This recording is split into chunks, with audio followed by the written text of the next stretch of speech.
Good morning, children of God. Today we're here with another day of devotion by Pastor Tyrone Wheeler, Arise and Shine. Today's topic is Hands Up. The Bible verse for this topic is Psalms 141, verse 2. It says, May my prayer be set before you like an incense. May the lifting up of my hands be like the evening sacrifice. When police confront a suspect, one of the first commands they say is often, hands up.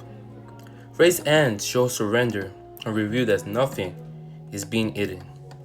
In many ways, this image captured the spiritual act of lifting our hands in worship.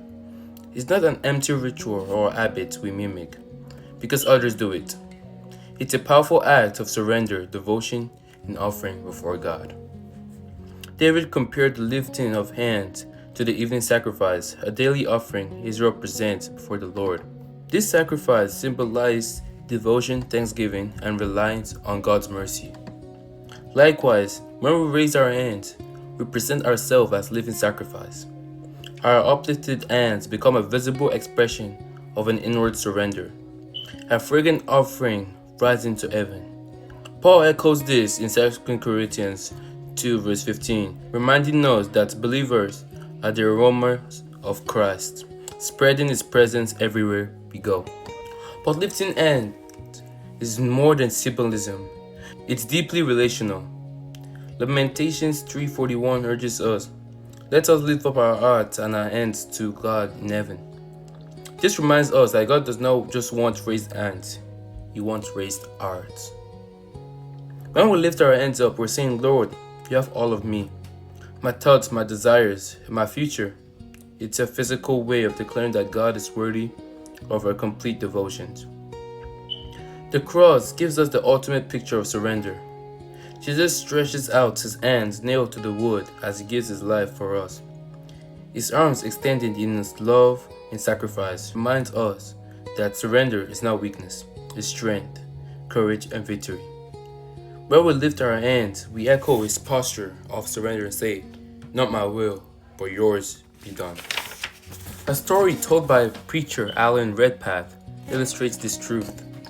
You recalled how his daughter used to greet him when he returned home. One would cling to his legs, declaring, now I got all of you, Daddy. And the other would raise her arms, wanting to be lifted, and say, now Daddy has all of me. The question for us is the same. Does God have all of us? Worship isn't just holding on to God, but giving ourselves fully to His embrace. The writer of Hebrews encourages us to run the race of faith by laying aside every weight and fixing our eyes on Jesus.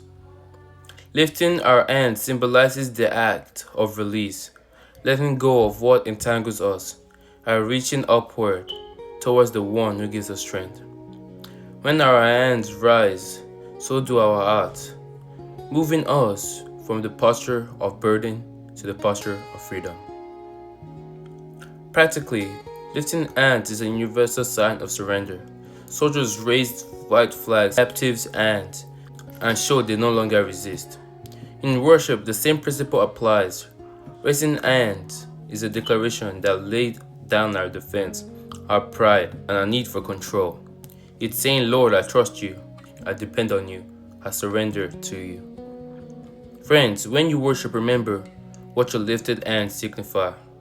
They represent surrender, trust, and intimacy with the Father. They mirrored the evening sacrifice, rising as a pleasing fragrance to the Lord. And they echo the cross where Jesus surrendered for us.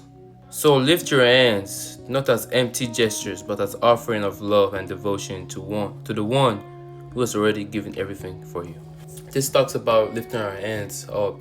Is a really strong topic. It talks about when we go to church and the worship leader is singing, that we lift our hands up to God. Do it to Lord Almighty.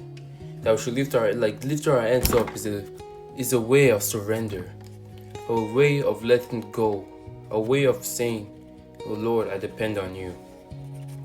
And also it says, God does only want us to lift up our hands. He also wants us to lift up our hearts. That's all that matters. And the question is, when we lift up our hands, is all we want, is it God? Do we want Does God have all of us when we lift up our hands? Are we fully surrendering to Him, letting Him take control instead of doing it ourselves? Hopefully that sticks with you, and that's all for today. God bless you.